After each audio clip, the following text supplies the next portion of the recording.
ഓ Romeo കണ്ടത് തിരുവനന്തപുരത്ത് എയ്രീസ് പ്ലക്സിൽ OD1 എന്തിനാണത് OD1 വേറെ ഏതെങ്കിലും സ്ക്രീനിലാണെങ്കിൽ ചിലപ്പോൾ റേറ്റ് കുറഞ്ഞെങ്കിലോ എന്ന് പോലും എനിക്ക് തോന്നിപ്പോയി. എന്തായാലും തിയേറ്ററിലേക്ക് ഞാൻ പോയത് ഓ റോമിയോ കാണാൻ വേണ്ടിയല്ല, സ്പാ കാണാൻ വേണ്ടിയിട്ടാണ് എബ്രിക് ഷൈൻ്റെ. പക്ഷേ തിരുവനന്തപുരത്ത് ആയതുകൊണ്ട് മസാജ് എന്ന് കേട്ടപ്പോൾ ആരും പേടിച്ച് വരാതിരുന്നാണോ എന്നറിയില്ല. എന്നെ കൂടാതെ ഒരൊറ്റ ആൾ മാത്രമാണ് ടിക്കറ്റ് എടുത്തിട്ടുണ്ടായിരുന്നത്. എന്തായാലും സ്പായ്ക്ക് ടിക്കറ്റ് എടുത്തിട്ട് കാര്യമില്ല എന്ന് മനസ്സിലാക്കിയ ഞാൻ ഓ റോമിയോ OD1 കളിക്കുന്നതെന്ന് വെച്ചാൽ അത്രയും വലിയ സ്ക്രീനിൽ ഇത്രയും ആൾക്കാരൊക്കെ ഒക്യുപ്പൈ ചെയ്യാൻ പറ്റുന്നൊരു സ്ക്രീനിൽ ഇത് വരുമ്പോൾ എന്നാൽ പിന്നെ ഒന്ന് കണ്ടു നോക്കാം. എനിക്ക് അങ്ങനെ ഭയങ്കര പ്രതീക്ഷയൊന്നുമില്ലായിരുന്നു. എന്തായാലും തിയേറ്ററിൽ കയറി പടം കണ്ടു. ഞാൻ ആദ്യം പറഞ്ഞ കാര്യം തന്നെയാണ് എനിക്ക് തോന്നിയത്. എന്തിനത് OD1 എല്ലാം കൂടി ചേർത്ത് കഴിഞ്ഞാൽ ഒരു 10-12 പേരുണ്ടാവും എന്നാണ് തോന്നുന്നത്. അതിൽ കുറച്ച് ആൾക്കാർ ഈ ഹിന്ദിക്കാർ നമ്മുടെ നാട്ടിൽ ജോലിക്കൊക്കെ വന്നിട്ടുള്ള അങ്ങനത്തെ ഒരു സെറ്റ് ആളുകളായിരുന്നു. അതിൽ 2-3 ആൾക്കാർ ഭയങ്കര ഹൈ ആയിരുന്നു. ഓ എന്നൊക്കെ പറഞ്ഞിട്ട് അവന്മാരിങ്ങനെ ഇടയ്ക്ക് ബഹളമൊക്കെ വെക്കുന്നുണ്ടായിരുന്നു.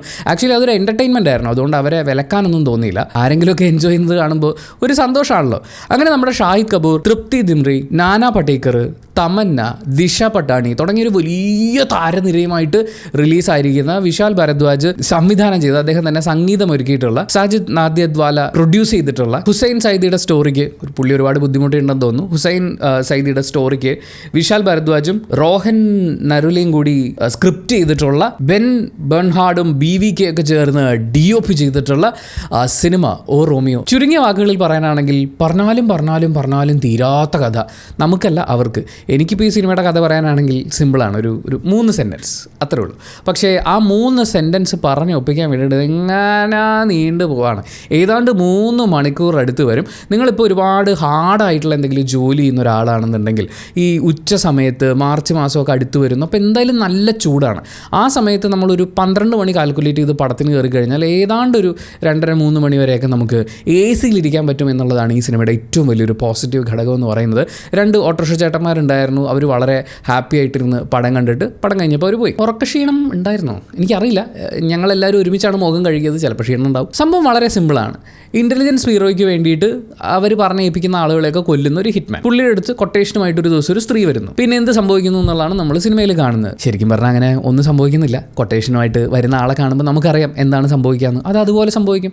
പുള്ളി അതിന് ശേഷം എന്താണ് ചെയ്യാൻ പോകുന്നത്, അല്ലെങ്കിൽ ഇവർക്കിടയിൽ എന്താണ് സംഭവിക്കാൻ പോകുന്നതെന്ന് നമുക്ക് ഊഹിക്കാം. അതങ്ങനെ തന്നെ സംഭവിക്കും. ക്ലൈമാക്സിൽ എന്ത് സംഭവിക്കാൻ പോകുന്നു എന്ന് നമുക്ക് ഊഹിക്കാം. അതും അതുപോലെ സംഭവിക്കുന്നു. അങ്ങനെ നമുക്ക് ഊഹിക്കാൻ പറ്റുന്ന കാര്യങ്ങളൊക്കെ തന്നെ സമയമെടുത്ത് നമ്മളെ പഠിപ്പിച്ചു തരുന്ന ഒരു പ്രത്യേക ഒരു ഗൈഡിൻ്റെ സ്വഭാവമാണ്. നമ്മൾ പരീക്ഷയ്ക്കൊക്കെ പഠിക്കുമ്പോൾ ഓൾറെഡി ക്ലാസ്സിലൊക്കെ കേട്ട് നമുക്കൊരു ധാരണ ഉണ്ടാവും. എന്നാലും ഗൈഡിനകത്ത് ഇത് മുഴുവൻ വിശദമായിട്ട് എണ്ണിപ്പെറുക്കി പറഞ്ഞുതരും. അങ്ങനത്തെ ഒരു അനുഭവം ഇന്ത്യ കാണിക്കുന്നുണ്ട്, സ്പെയിൻ കാണിക്കുന്നുണ്ട്, നേപ്പാളിൽ പോകുന്നുണ്ട്. എന്തിനായിരുന്നു എന്നുള്ളതാണ്. ശരിക്കും ഈ സ്പെയിനിൽ പോയിട്ട് അവർ ചെയ്യുന്ന കാര്യം ഇത് ചെയ്യാനല്ലേ നിങ്ങൾ അവിടം വരെ പോയത്. എന്നാൽ പിന്നെ പുള്ളി വെറുതെ വെക്കേഷന് ഇന്ത്യയിൽ വരുന്ന സമയത്ത് ചെയ്യുന്നത് പോലെ ആക്കിയിരുന്നെങ്കിൽ കാശ് കുറേ ലാഭിക്കായിരുന്നു. നമുക്ക് ഓരോന്നോരോന്നായിട്ട് എണ്ണിപ്പെറുക്കി പറയാം.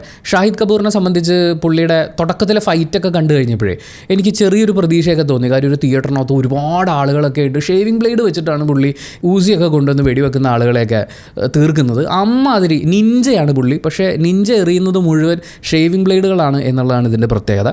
ആ ഫൈറ്റ് കുഴപ്പമില്ലായിരുന്നു. പക്ഷേ പിന്നെ അങ്ങോട്ടേക്ക് പ്രത്യേകിച്ചൊന്നുമില്ല. വരിക, നിൽക്കുക, എക്സ്പ്രഷൻ ഇടുക, പോവുക, വരിക, നിൽക്കുക, എക്സ്പ്രഷൻ ഇടുക, പോവുക. അത് പുള്ളിയെ കൊണ്ട് പറ്റുന്ന രീതിയിൽ ചെയ്തിട്ടുണ്ട്. തൃപ്തി ദിമ്രിയെ സംബന്ധിച്ചും അവർക്കും അങ്ങനെ ഒന്നും ചെയ്യാനില്ല. വരിക, എന്തെങ്കിലുമൊക്കെ പറയുക, പോവുക, വരിക, എന്തെങ്കിലുമൊക്കെ പറയുക, പോവുക, അത്രയൊക്കെ തന്നെ ഉള്ളൂ. പിന്നെ അവരുടെ ഒരു ക്യാരക്ടർ ആർക്കുണ്ട്. അതിലവർ ചെയ്തു വെച്ചിരിക്കുന്ന കാര്യങ്ങളുണ്ട്. ഇപ്പോൾ എൻ്റെ പൊന്നു വെച്ചു ഇതൊക്കെ നിങ്ങൾക്ക് നേരത്തെ വല്ലതും ചെയ്താൽ പോരായിരുന്നു, ഇതിന് ഇത്രയൊക്കെ കഷ്ടപ്പെടണമായിരുന്നു എന്ന് നമുക്ക് ചോദിക്കാൻ തോന്നും. ദിശ പട്ടാണിക്ക് ഒന്നും ചെയ്യാനില്ല. ഒരു ഡാൻസ് ഉണ്ട്, ഡാൻസ് കളിക്കുക. അത് കഴിയുമ്പോൾ നായകൻ അങ്ങോട്ടും ഇങ്ങോട്ടും നടക്കുമ്പോൾ പുറകിൽ അയ്യോ ഞാൻ ഭയങ്കര കൺസേൺഡ് ആണ് എന്ന് പറയുന്നൊരു എക്സ്പ്രഷൻ ഇട്ട് നടക്കുക എന്നുള്ളതിനപ്പുറത്തേക്ക് ഒന്നും ചെയ്യാനില്ല. വിക്രാന്ത് മാസി കുഴപ്പമില്ല, പുള്ളിക്ക് പറ്റുന്ന പോലെ അത്രേ ഉള്ളൂ. ആ ക്യാരക്ടർ അത് പുള്ളിക്ക് പറ്റുന്ന പോലെ പുള്ളി ഡീൽ ചെയ്തിട്ടുണ്ട്. നാനാ പടേക്കർ അയാളെ സംബന്ധിച്ച് ഇതൊക്കെ ഒരു കേക്ക് വാക്ക് എന്നൊക്കെ പറയുന്ന പോലെ വളരെ ഈസി ആയിട്ട് ചെയ്യാൻ പറ്റുന്ന കാര്യം പുള്ളി അത് ചെയ്തു. അവിനാഷ് തിവാരി ഉണ്ട് ഇതിനകത്ത്. ജലാൽ എന്ന് പറയുന്ന വില്ലൻ ക്യാരക്ടർ. പുള്ളിക്ക് മസിൽ മാക്സിമം ഡെവലപ്പ് ചെയ്ത് വെക്കുക, അതുപോലെ ആ മസിൽ പിടിച്ച് നിൽക്കുക എന്നുള്ളതാണ് ചെയ്യാനുണ്ടായിരുന്നത്. അത് ചെയ്തു. തമന്നയ്ക്ക് ബോധമില്ല. അതവർക്ക് വളരെ ഭംഗിയായിട്ട് തന്നെ ചെയ്യാൻ പറ്റി. അതിൻ്റെ കാര്യകാരണങ്ങളൊക്കെ അറിഞ്ഞു കഴിയുമ്പോൾ നമുക്ക് ശരിക്കും സങ്കടം വരും. അത് തമന്നയെക്കുറിച്ച് ആലോചിച്ചിട്ടോ കഥാപാത്രത്തിനെക്കുറിച്ച് ആലോചിച്ചിട്ടോ അല്ല, ഇതിൻ്റെ തിരക്കഥാർത്ഥകളെക്കുറിച്ച് ആലോചിച്ചിട്ടാണ്. എങ്ങനെയാണ് ഈ കാലഘട്ടത്തിൽ നിങ്ങൾക്ക് ഇങ്ങനെയൊക്കെ ചിന്തിക്കാൻ പറ്റുന്നതെന്ന് നമുക്കൊരു ചെറിയ തോന്നൽ വരും. പിന്നെ സിനിമയുടെ തീമിനെ കുറിച്ച് നമ്മൾ പറയാനാണെങ്കിൽ ഭയങ്കര രസമാണ്. അതായത് ഒരാൾക്ക് ഹിറ്റ്മാൻ ആവാം, ആരെ വേണമെങ്കിലും കൊല്ലാം, എത്ര പേരെ വേണമെങ്കിലും എങ്ങനെ വേണമെങ്കിലും ഒക്കെ ഡീൽ ചെയ്യാം. പക്ഷേ തീവ്രവാദി ആവാൻ പാടില്ല. അപ്പോൾ പോയി. അതുവരെ നമുക്ക് എന്ത് വേണേൽ സഹിക്കാം എന്ന് പറയുന്ന പോലെ രാജ്യത്തിനകത്ത് നിങ്ങൾക്ക് എന്ത് പരിപാടി വേണമെങ്കിലും ആവാം, പക്ഷേ മതത്തിന് വേണ്ടിയിട്ട് നിങ്ങളിത് ചെയ്യരുത് എന്ന് പറയുന്ന ഒരു മഹത്തായ സന്ദേശമാണ് നമുക്കിവിടെ സിനിമയിൽ തരുന്നത്. പിന്നെ മത സൗഹാർദ്ദത്തിൻ്റെതായ 1-2 സീക്വൻസുകൾ കൂടി ആഡ് ചെയ്യാൻ അവർക്ക് സാധിച്ചിട്ടുണ്ട്. പിന്നെ ഈ സിനിമയുടെ പേര് ഓ റോമിയോ എന്നാണല്ലോ പേര്. അപ്പോൾ പ്രേമമായിരിക്കുമല്ലോ. ഇതിൻ്റെ ട്രെയിലറൊക്കെ നമ്മൾ നോക്കിക്കഴിഞ്ഞാലും ഭയങ്കര പ്രേമ. എന്തിനാടാ നിനക്ക് ഇത്ര പ്രേമം, നിനക്ക് വയ്യേ എന്ന് നമുക്ക് ചോദിക്കാൻ തോന്നുമല്ലോ. അതായത് പ്രേമം ഓൾറെഡി തോന്നി തുടങ്ങിയ പെണ്ണ് തൊട്ട് താഴത്തെ മുറിയിൽ കിടക്കുന്ന സമയത്ത് മുകളിൽ 2 പെൺകുട്ടികളുമായി ചേർന്ന് നല്ല ശബ്ദമുണ്ടാക്കി എങ്ങനെയാടാ നിനക്ക് പറ്റുന്നത്? എന്നിട്ട് അവൾ അത് കേട്ട് സങ്കടം സഹിക്കാൻ പറ്റാതെ ഒരു കടൽ തീരത്ത് പോയി, അല്ല കായൽ തീരത്തോ മറ്റോ പോയിരുന്നിട്ട് ഉറക്ക പാട്ട് പാടും. ആ സമയത്ത് പരിപാടി കഴിഞ്ഞ് ക്ഷീണിച്ച് കിടക്കുന്ന ഷാഹിദ് കപൂർ എണീറ്റ് പോയി എന്താ നിൻ്റെ വിഷമം കുട്ടി എന്ന് പറയുന്ന പോലത്തെ ഡയലോഗ്. എനിക്കിതിനകത്ത് റൊമാൻസ് കാണാൻ പറ്റുന്നില്ല, വേറെ പലതൊക്കെയാണ് കാണാൻ പറ്റുന്നത്. നിൻ്റെ ചാട്ടം എങ്ങോട്ടാണെന്ന് എനിക്ക് മനസ്സിലാവുന്നുണ്ട് കേട്ടോ എന്ന് പറയാൻ തോന്നിപ്പിക്കുന്ന പോലത്തെ സീൻ. പക്ഷേ അതിൻ്റെ ഇടയിൽ കുറച്ച് ഇമോഷണൽ സാധനങ്ങളൊക്കെ ചേർത്തിട്ട് എൻ്റെ അച്ഛൻ എൻ്റെ അമ്മ എന്നൊക്കെ പറയുന്ന പോലെ കണവണ ഡയലോഗൊക്കെ ആഡ് ചെയ്ത് വെച്ചിട്ടുണ്ട്.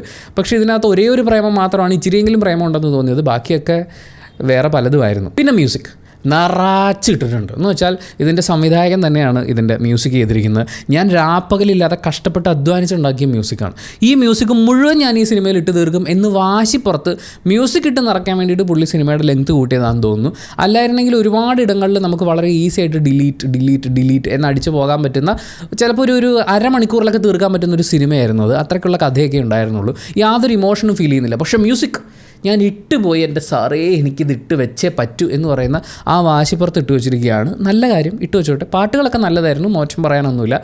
സൗണ്ടിങ്ങും ഒക്കെ ബെറ്ററായിരുന്നു. പക്ഷേ വലിയാണിതങ്ങനെ. പിന്നെ ഫൈറ്റിൻ്റെ കാര്യം പറയുമ്പോഴും ഒരു ഓക്കേഷ് ഫീലാണ്. തുടക്കത്തിൽ നമുക്കറിയാമല്ലോ ഇത് ഏത് സിനിമയിൽ നിന്നാണ് ഇവർ അഡാപ്റ്റ് ചെയ്തിട്ടുണ്ടാവാൻ സാധ്യത, അല്ലെങ്കിൽ ഇൻസ്പയർഡ് ആയിട്ടുണ്ടാവാൻ സാധ്യത, അതൊക്കെ നമുക്ക് മനസ്സിലാവുന്നുണ്ട്.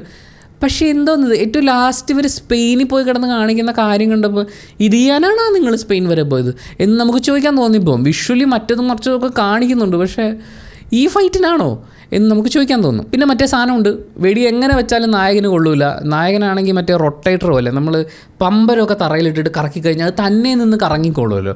അതിന് പ്രത്യേകിച്ച് എക്സ്റ്റേണൽ ഫോഴ്സോ അല്ലെങ്കിൽ വേറെ സാധനങ്ങളൊന്നും വേണ്ടെന്ന് പറയുന്ന പോലെയാണ്. നായകൻ നിന്ന് കറങ്ങും.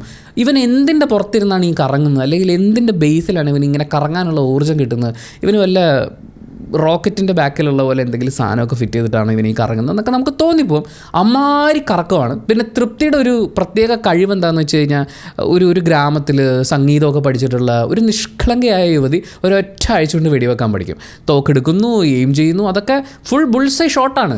വളരെ ദൂരെ നിൽക്കുന്ന സാധനങ്ങളൊക്കെ പുട്ട് പോലെ വെടിവെച്ചിടുന്ന അങ്ങനത്തെ ഒരു ഭയങ്കരമായ ക്യാരക്ടർ. പിന്നെ നമ്മുടെ നായകന് കുറേ കൂട്ടുകാരുണ്ട്. ഇവനെ ഒറ്റയ്ക്ക് പോയിട്ടാണ് തീർക്കാനുള്ളവരെ മുഴുവൻ തീർക്കുന്നത്. ഇവനെ പണിക്ക് വിളിക്കുന്നതും ഒറ്റയ്ക്കാണ്. പക്ഷേ ഒരു 10-12 കൂട്ടുകാരുണ്ട്. ബോസ് എന്ന് വിളിച്ചിട്ട്, ബോസ് താണോ അല്ല ഭയ്യ എന്ന് വിളിച്ചിട്ട് അങ്ങനെ എന്തോ വിളിക്കുന്നുണ്ട്. ഇവൻ്റെ പുറകെ ഇങ്ങനെ നടക്കുകയാണ്. ഇവന് കിട്ടുന്ന കാശിന് ഇവർ ജീവിക്കുന്നുണ്ട്. ഇവരെയൊക്കെ ഇടയ്ക്ക് വിളിച്ച് ചീത്ത വിളിക്കുന്നുണ്ട്. എന്തുവഴി നമ്മൾ മുറ്റത്ത് ചെടി നനച്ച് വളർത്തുന്ന പോലെയൊക്കെ കൂട്ടുകാരെ കൊണ്ടു നടക്കുന്ന ഒരുത്തൻ. അവരെ കൊണ്ട് ഇവന് പ്രത്യേകിച്ച് കാര്യമൊന്നുമില്ല.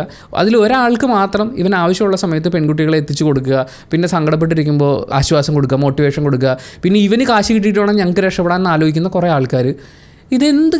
എന്ത് ഗ്യാങ്ങാണിത്? അങ്ങനെ ഇവരെല്ലാവരും കൂടി അങ്ങോട്ടും ഇങ്ങോട്ടും കുറേ പേര് മരിക്കും. ലാസ്റ്റ് ആകുമ്പോൾ നായകൻ ഒരുമിക്കും എന്നൊക്കെ പറയുന്ന പോലത്തെ ഒരു അസാധ്യ കഥയാണ്. സിനിമ കണ്ടു കഴിഞ്ഞപ്പോൾ എനിക്ക് കുറച്ച് ക്ഷീണം മാത്രമേ ബാക്കി ഉണ്ടായിരുന്നുള്ളൂ. കാരണം ഇൻ്റർവെല്ലായപ്പോഴേ ഞാൻ തളർന്നു.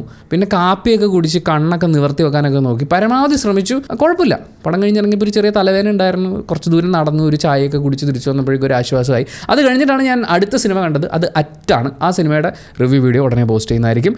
ഈ വീഡിയോ ഈ സിനിമയെക്കുറിച്ച് മാത്രമാണല്ലോ, എനിക്കൊന്നും തോന്നിയില്ല. നിങ്ങൾക്ക് 3 മണിക്കൂറൊക്കെ തണുപ്പത്തിരിക്കാൻ നല്ല രസമാണെങ്കിൽ, നല്ല തണുപ്പ് തരുന്ന ചില തിയേറ്ററുകളിൽ ഈ AC ഒക്കെ ഇടുന്നുണ്ട്, അവർ ക്ലീൻ ചെയ്യാത്തതുകൊണ്ട് ചിലപ്പോൾ സ്മെല്ലിൻ്റെ ബുദ്ധിമുട്ടുണ്ടാകും. അങ്ങനെയൊന്നും ഇല്ലാത്തൊരു നല്ല തിയേറ്ററിൽ നിങ്ങൾക്ക് വളരെയധികം എൻജോയ് ചെയ്തിരുന്ന് മനോരാജ്യത്തേക്കൊക്കെ യാത്ര ചെയ്യാൻ സഹായിക്കുന്ന ഒരു സിനിമയാണിത്. പക്ഷേ ഞാൻ ഈ പറഞ്ഞത് എൻ്റെ മാത്രം പേഴ്സണൽ ഒപ്പീനിയനാണ്. സിനിമ ഓരോരുത്തർക്കും ഡിഫറൻ്റാണ്.